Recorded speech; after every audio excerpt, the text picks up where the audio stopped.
America కాంగ్రెస్లో ప్రవేశపెట్టిన కొత్త బిల్లు అంతర్జాతీయ విద్యార్థుల్లో ముఖ్యంగా సైన్స్, టెక్నాలజీ, ఇంజనీరింగ్, గణితం కోర్సుల్లో అభ్యసిస్తున్న వారిలో ఆందోళన రేకెత్తించింది.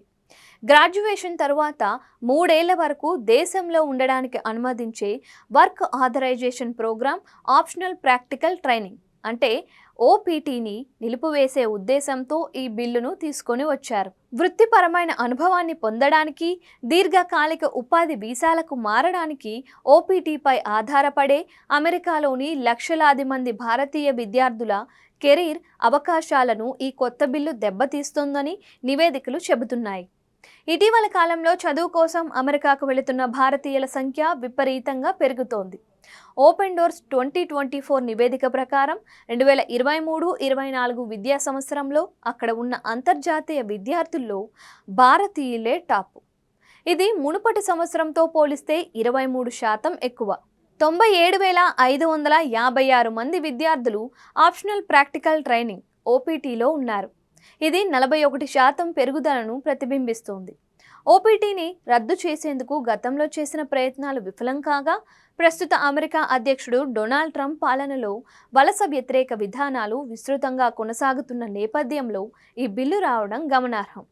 భారీ బహిష్కరణలు, కఠినమైన వీసా నియంత్రణలు డొనాల్డ్ ట్రంప్ ఎన్నికల వాగ్దానాల్లో కీలక భాగంగా ఉన్నాయి. ఇది ఇప్పటికే ఉన్న F1, M1 వీసా హోల్డర్లలో అశాంతికి దారితీస్తోంది. వీరిలో చాలామంది ఇప్పుడు తమ హోదాను H1B వీసాగా మార్చడానికి సహాయపడే ఉద్యోగాల కోసం అత్యవసరంగా దరఖాస్తు చేసుకుంటున్నారని నివేదిక తెలిపింది.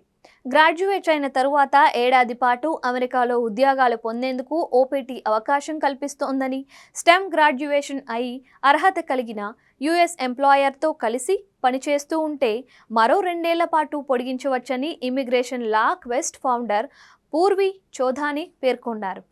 కాగా తాజా బిల్లు ఆమోదం పొందితే మరో వర్క్ వీసాకు మారే అవకాశం లేకుండానే ఓపీటీ హఠాత్తుగా ముగుస్తోంది. విద్యార్థులు వెంటనే అమెరికాను వీడాల్సి రావచ్చు అని చౌధాని తెలిపారు.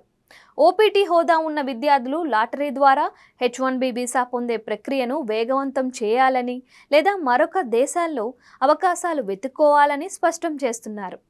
అమెరికాలో ఉన్నత విద్యను అభ్యసించాలి అనుకునేవారు కూడా యూకే తరహాలోని వ్యవస్థకు సిద్ధపడాల్సి ఉంటుంది. విద్యార్థులు వారి చదువులు ముగిసిన తరువాత స్వదేశానికి తిరిగి వెళ్ళిపోవాలి.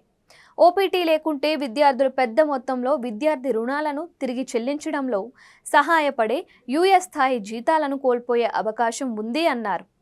పలు నివేదికల ప్రకారం చాలామంది భారతీయ విద్యార్థులు తమ వేసవి ప్రయాణ ప్రణాళికను రద్దు చేసుకున్నారు. ఇళ్లకు వెళితే మళ్ళీ అమెరికాలోకి తిరిగి రాణిస్తారా లేదా అని భయపడుతున్నారు.